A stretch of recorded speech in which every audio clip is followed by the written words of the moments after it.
Tom. Okay, this is the October 2025 regular meeting of the BET. August. I think you mean August. August, sorry, what did I say? October? October. Yeah. Trying to get rid of me sooner, Ed? Well, you won't be gone until January, though, right? I know. This is only I'm getting kind of like inch it along somehow. Madam Clerk, Mayor Railing, here. Mr. Abrams, Mr. Camacho, here. Mr. Constant, Here. Mr. Gilleret, Here. Mr. Casimis, Miss Yang. We have 4 in attendance. We have a quorum. Okay. All right, the first item on the agenda is the acceptance of the minutes of the July 7 meeting, which I did not attend. Would anyone like to move the item? I'll move it. Okay, so moved. Has everyone had a chance to review it?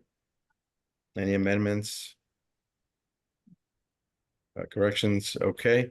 All in favor of approving the minutes? Oh, I'm sorry. Oh, you're raising your hand. All in favor of approving the minutes, signify by saying aye. Aye. Aye. Against, abstentions. All right, the motion passes and the minutes are approved. The next item on the agenda is the special appropriations. A portion of the agenda.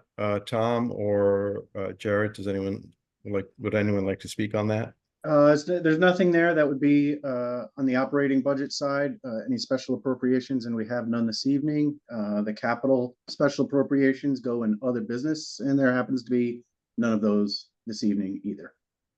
Okay, and then there's so there's a transfer agenda item?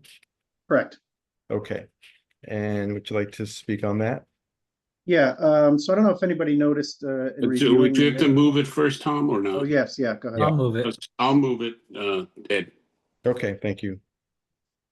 Yeah, I don't know if the team noticed, the minutes were in a slightly different format, a bit more concise and slightly modified. The vendor that we had been using for many years is no longer in business. So what the plan to do going forward, City Clerk Irene, who's here, and her team came up with the idea of bringing that in-house using part-time individuals instead of sourcing it out to a vendor. So with everyone's buy-in, what we're doing is all of the budget items allocated to typing services citywide are going to be transferred into city clerk part-time salaries. So that first transfer totaling just under $49,000 is basically taking all of the the typing services budget out of the individual departments and into part-time salaries. So you see the line item detail there, and as I mentioned, it's $49,000. So Irene's here to address any questions that anybody has about that. But going forward, I think you can expect the minutes to be a bit more concise. In the past, it was a little bit of, Susie said this and Johnny said that, and a little more back and forth than we probably needed. So I my personal opinion, I kind of like the format that they tested out with us last month. So Mr. Mayor.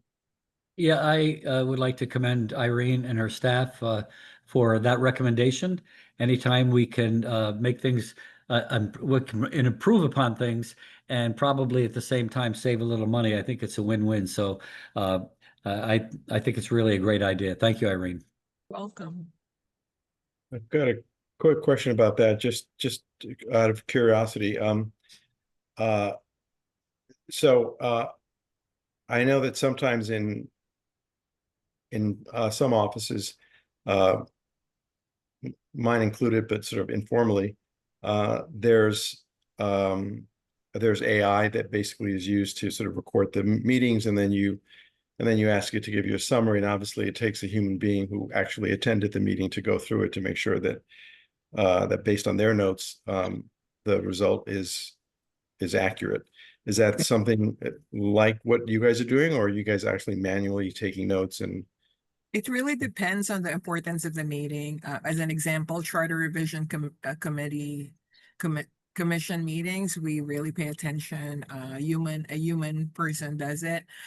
For less, they're all important, but less sensitive commissions, we do a lot of AI and then edit afterwards. So Right. it's been helpful. Right, yeah, that makes a big difference. Okay. So it makes sense to move it in-house if it's We're not, saving a lot of money. We really are. Yeah. And we're more compliant because we're able to produce the minutes within the FOIA timeframe. So it's really working out better. it's great. So just a quick question. I mean, so the savings is the 49,000 you're bringing in-house, or were we paying the vendor more, or? Well, it cost us more because they were charging more, the vendor, and a lot of times the staff people are not really satisfied with the quality, so they have to redo it. It's been challenging. So this is a perfect solution for that So- situation that we're faced with. So we are saving dollars for this Yes, new we are. We process. definitely are. It- We're able it- to hire part-time folks with, of course, no benefits, and at the, you know, the starting salary for clerical position. So it's been working out great. Yeah, Troy, we don't know that it'll be, it certainly won't be a $49,000 savings. But perhaps over the course of the year, we can get a feel for, you know, what we're spending monthly. And then when we get into the 27 budget planning season, we should have a bit of a trend line to base next year's estimates off of. Yeah, we could feel it out as far as Yeah. the quality of the new process. Fine. And in case anybody doesn't know, I think everybody does. Cheryl Telesco, who was running the stenography services, passed away. And she's been doing these services for the city of Norwalk for quite some time. And we're very saddened by her passing. Well, I didn't know that. No, sorry to hear. Thank you, Mr. Mayor. Okay, so is there another transfer agenda, or is Yeah, there's Oh, we have to vote on another this one one. for, yeah, and if, We didn't vote on this one, did we? Or are we going to vote yeah, on? so we vote them, yeah, well, we can vote on them as we go, if you like. All in favor of this item? Opposed? Abstentions? Okay, motion carries unanimously. Next item? yeah, so the next one is information technology / GIS. For those who've been on the BET for a few years, you probably remember we used to have a planning and zoning department, which we still do, and conservation commission, which we no longer, with Steve Kleppin's agreement. We collapsed those all into planning and zoning. It was just easier for him to manage in terms of headcount and all of his supply budgets and so on and so forth. So this happens to be Joyce Liu's area, and she is wishing to do the same thing here. So the GIS department is about $207,000 budget for the year, 6 or 7 line items. And just for ease and efficiency of managing her budget, she wanted to collapse those two areas all into information technology. But she will still have the ability to track GIS independently within her own budget if asked. I'll move that item. Okay, it's been moved. And any questions, discussion? All right, no questions. All in favor of the item? Opposed? Abstentions? The item carries unanimously. Is there another item? Yes, there's one more, and this one has been in the press quite a bit over the last few months. And this is to effect the $3.5 million transfer from the city side to the Board of Education to assist them with their budget challenges that we're all well aware of. Jared, did you want to touch on any other details with that one? Yeah, no, I mean, not too much to talk about. I went over in pretty good detail during the last meeting when I was given the presentation, the update on the 25 budget. And so this is the city, could remember there were two components to what was going to the Board of Education. There's a component that is the city money from 25. And then there will in the future be a component that's this state money, state funding that we got. That will happen. It may be a couple of months actually, because we have to jump through some hoops with the state OPM and get a whole plan to them. So it may take a little bit to do that portion of it. However, tonight is just the city side of it, which is, as Tom noted, $3.5 million. We identified several accounts where there will be surpluses in those accounts, and the transfer and the details that are there reflect moving money from the surpluses in those accounts to the Board of Education. Mr. Chairman? Yes, Mr. Mayor. I'd just like to indicate, I strongly support this. As you know, during the past several months, we had some budget issues dealing with significant cuts that were going to happen on the Board of Education side or the Norwalk Public School side. A lot of those were programs that parents feel very strongly about. Others were a reduction in full-time employees of student-facing staff. If you recall, we had probably 600 or 700 parents come out, and I haven't seen that since I've been the mayor. I saw a lot of that before I was the mayor, but I didn't see a lot of that since we've had this administration in place, and we're trying to work with the Board of Education on a much more cohesive and a good relationship level. So this 3.5, I want to commend our department heads, our staff, for their responsible budgeting, living within their budget, and not trying to spend down all the money at the last moment. So that's going to be able to help us. This will not increase the budget cap. It will increase the MBR, but I don't think that's really an issue, because next year with pay raises, et cetera, I think there'll be no problem going over our current MBR. Now, the other $3 million, the state of Connecticut, thanks to Senator Duff, is going to be giving the city of Norwalk $10 million for different items. And I know Mr. Schmidt and Mr. Ellis are working very diligently trying to make that work, how we have to report certain things and how we have to, like you said, jump through a few hoops. But that will also not increase the budget cap. So we're trying to move this forward. These monies will be allocated in an agreement with the with the Norwalk Public Schools and the Board of Ed. Will be allocated to save the music programs, save other programs that were in jeopardy, and also save those student-facing positions that would have been eliminated had we not done this. So I can't stress strongly enough how I support this. There are, like I said, 700 or 800 parents that came out. And I haven't seen a demonstration like that in a long time. And they were very passionate. And I understand why. So that's all I have to say. Would anyone like to move the item? I don't believe anyone has. I'll move the item. Okay, it's been moved. So you mentioned that it won't increase the cap. Will it be part of the MBR, that additional money from the state? Yes. Well, I don't know. That'll have to be answered by Tom and Jared. I'm not sure about that.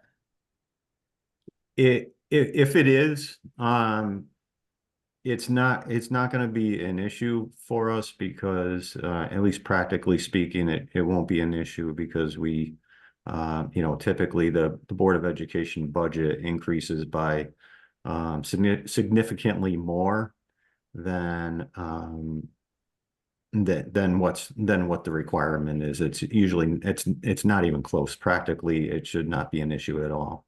And we're as far as the cap, we're still talking to the Board of Education to make sure that it try to keep it within the cap. In the second year, we can within the first year, we're fine, and then 26 we should be able to figure out a way to make sure that we're staying within the cap in 26 as well.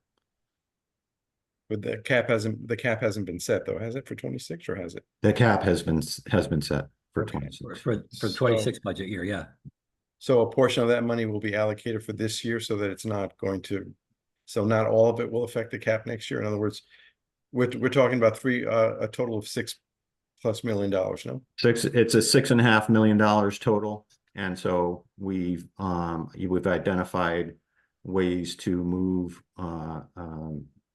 there will have to be some allocation of some other expenses, particularly within DPW, to go toward that will be funded out of the state money, out of the state grant money. And we will likely have to do the same thing for the $1.5 million that we're talking about right now, and find that so that we can transfer that as well. Because otherwise it would require a vote of the common council, a supermajority to move the cap up. Is that if we don't achieve that? Whether or not it requires a separate vote, not sure about that, but I think it would require some approval for sure. Yes. Yeah. Well, it's still the same amount of money because we're taking 3.5 from us and putting it there. So it's not increasing the total budget. Right. The 3.5 million from our side, but not the state. Right. The state is different, would be different. Okay. And 2 million of the 3.5 this year is going toward the internal service fund, the Board of Education's internal service fund to fund Right. a large increase that they experienced in their healthcare account. So Jared, Troy, just to summarize, so yes, the Board of Ed side of the budget is increasing by what dollar amount with what we're doing here? In 25 it'll increase by 3.5 million, Right. and then next year will be 3 million. Okay, and the money, and the reason why we don't have to get approvals because we're reducing that same amount on the city side. Yeah, that's what Fair to say? that's what we're working on now, and working with the state on now. And then my other point is, I know with the agreement that Bob Duff came up with, there were some other stipulations. There were like 4 or 5 stipulations. Those are still going to be in effect, right? Like you having access, and Right. a number of those things are still all as part of this transaction. Nothing's changed. That's true. And one of the big things for me, even though it's was to make sure that there was some contribution from the Board of Education toward their claims and the liability for claims and settlements that hit the Board of Education, which they haven't in the past paid for, but now will have to pay a certain amount into that every year. Well, yeah, I'm comfortable with as long as those stipulations that were set up in addition to the money are still in effect. Those are still in effect. The funding for music, orchestra, strings, band, all that funding is there now. And there were some other reductions within their central office, Right. and other things that are not student facing that were reduced as part of the There were budget. 5 bullet points, if I'm not mistaken, Yeah. right? Or 5 or 6. That's right. And those are still in effect. That's what I'm saying. Those are still in effect. Okay, Yes. fine. Yes. Good. Yeah, I also want to say I appreciate the cooperation we had from MPS and the Board of Education because this is something that affected us citywide, and everybody felt the importance of this. And we actually sat down and crafted something out, and it was very cohesive. It was I think it was a good working relationship, and it was a good experience. Okay, any other questions? All right, all in favor of approving this transfer item? Signify by saying aye. All opposed? I don't think there's any opposition. So the motion passes unanimously, and the item has been approved.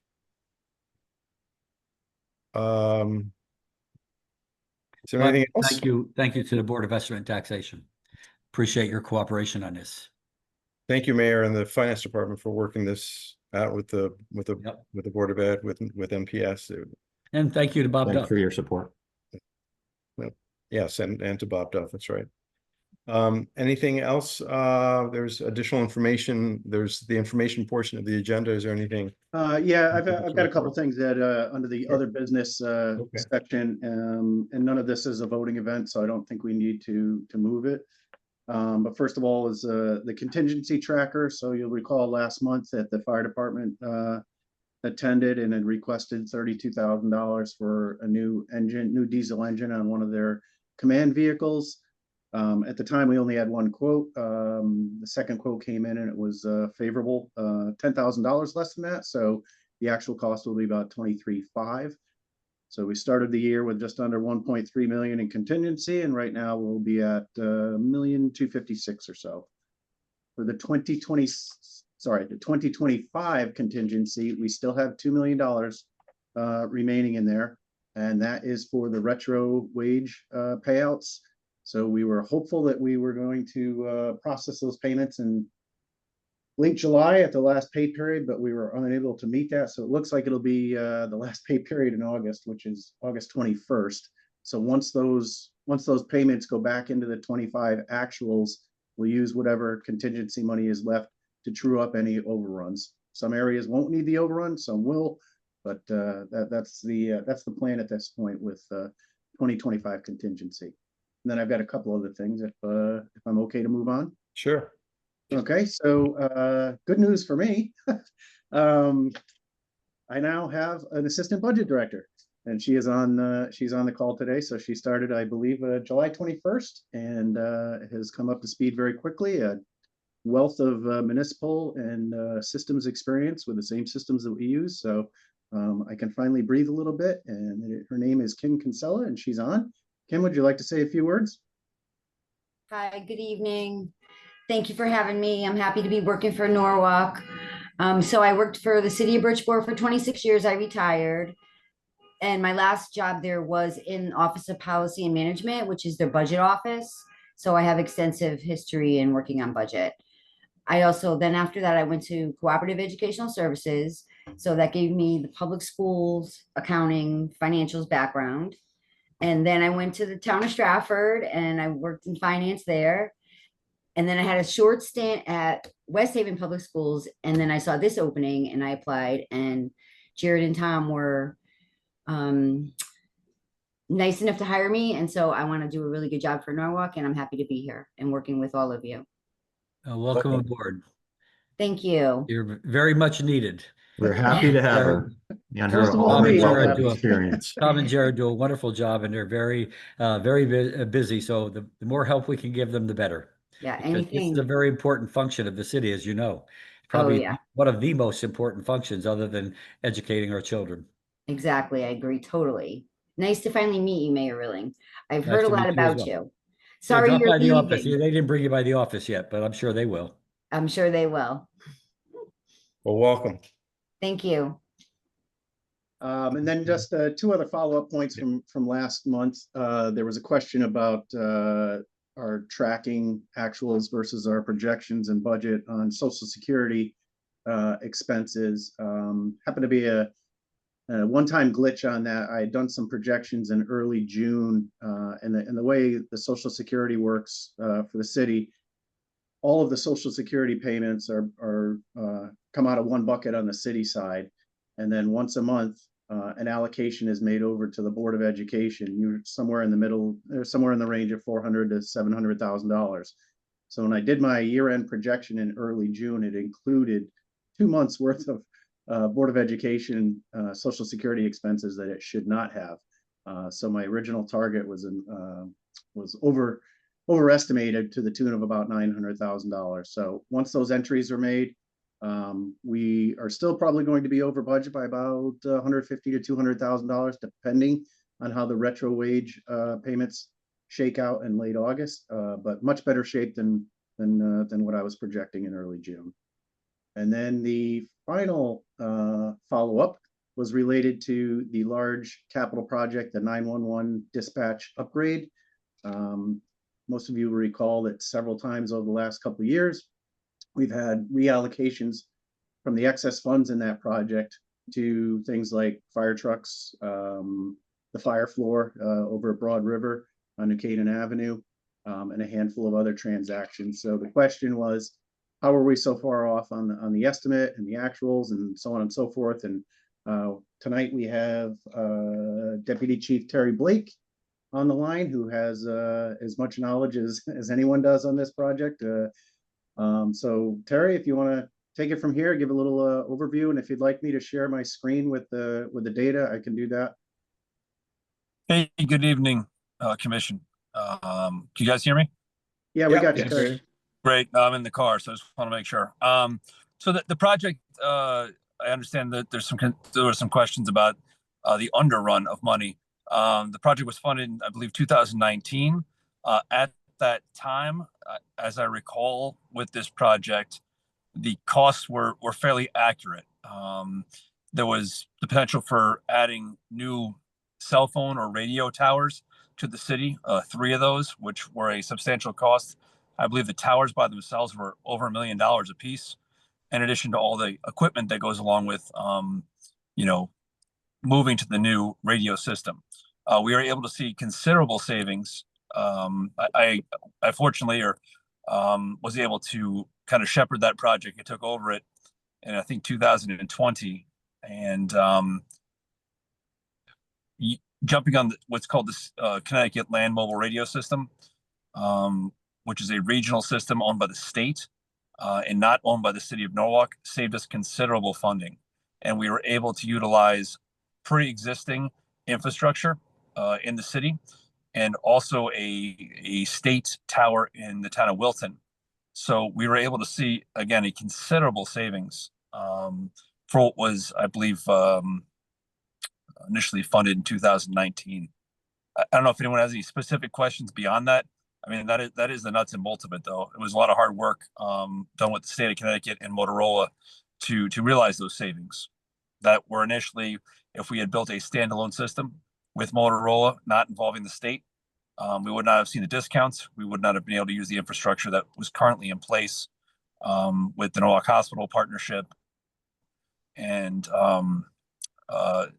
another partnership with South Norwalk Electric Works.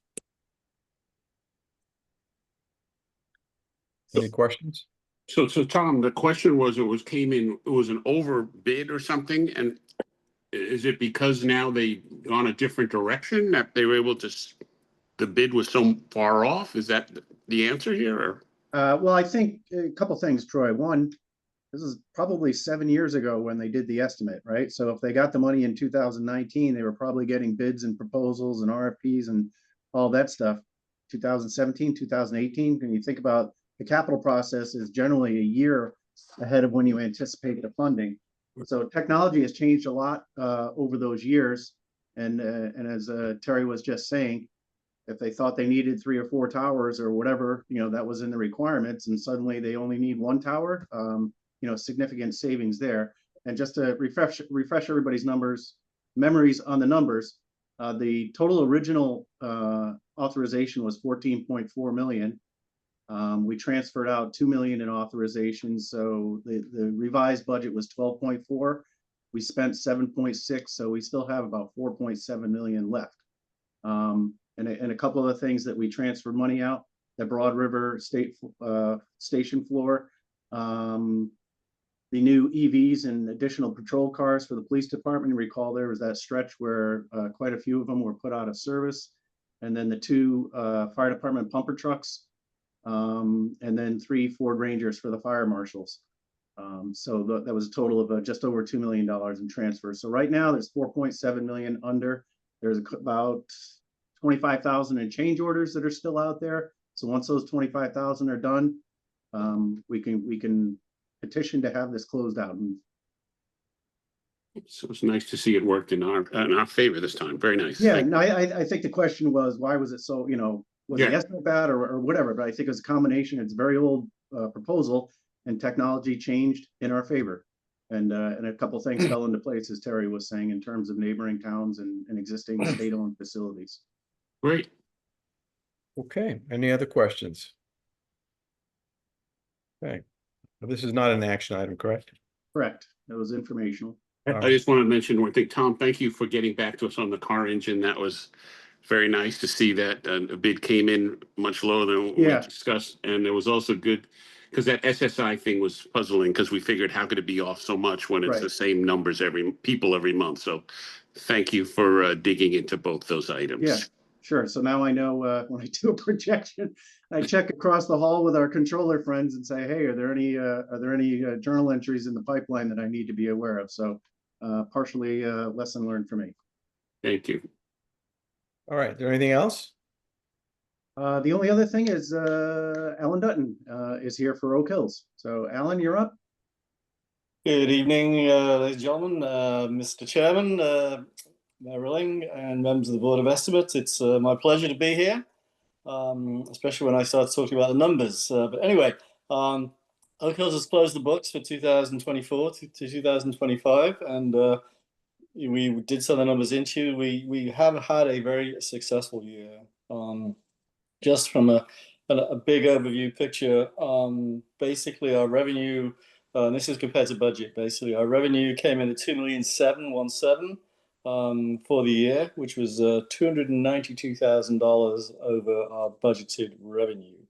Our expenses were only up. We were budgeted to expend $2,011,000. We basically, we did not spend anywhere near that. But we actually spent only $3,000 over that. So revenue up 292, expenses only up 3, which was obviously a pretty good thing. So on an actual overage, we were $290,000 over our budgeted number, which came into $706,000 worth of operating income for Oak Hills, which is a very good number, and actually $100,000 ahead of what we actually did last year. And then basically, what do we do with that money? Well, we give $133,000. We gave $133,000 to the city for our debt repayment, based upon the number of rounds that we do. We get charged 20 cents, whatever it is, for each round that we do. We spent $157,000 in our commercial debt, which it costs us to lease our golf carts and other equipment that Jim Shell uses. And we were able to spend about $300,000 in capital expense. We redid the bunkers and some other things that we had to do at the club to catch up. So if you add up the debt repayment, the commercial leases, and the capital expense, that actually comes to $700,000. So we actually, spent what we made. But that being said, at the end of this time period, we had $866,000 in the bank. So obviously, financially, we had a very good year. And does any members of the committee have any questions that I can help them with? I just quickly want to say, Alan, you did a great job this summer so far. The course is in great shape. The restaurant seems to be operating very nicely, and good job. I sent you an email. You'll see. We could talk about it later, but today about something on the course, the cards. But yeah, I saw it 5 minutes beforehand. That's fine. I know. just We look won't at talk. But anyway, I'm there a lot, and it looks great. Thank you, Alan, for you guys' work. Yeah, one thing, water is key to us, and water is like the new oil. And as we move further forward, next year we're going to be this fiscal year going to do the second phase of the bunkers and some other capital projects we need to do. But there's still a lot of catch up to be done in our capital because for 3, 4, 5 years during COVID, and obviously prior to that, there was no money to spend. So we are grateful for that. So Good job. I saw that divot you left, Troy. I replace all my. I know you do. Thanks, Steve. Yeah, I was able to get out on the course. I booked a tee time for like 3:30. Wow. And got all 18 in. And the course is in good shape, and we appreciate all the work that's being done over there. Thank you. Okay, anything else? Just a reminder that next month's meeting is a little bit late because of Labor Day, which is September 1st. So we will meet again on Monday, September 8th. Fair enough. Motion to adjourn. So move. All right, have a good night, all. Have a Thank good you. night. Everyone, Thank you. look at that, Irene. It's 7:06. We beat it by 3 minutes.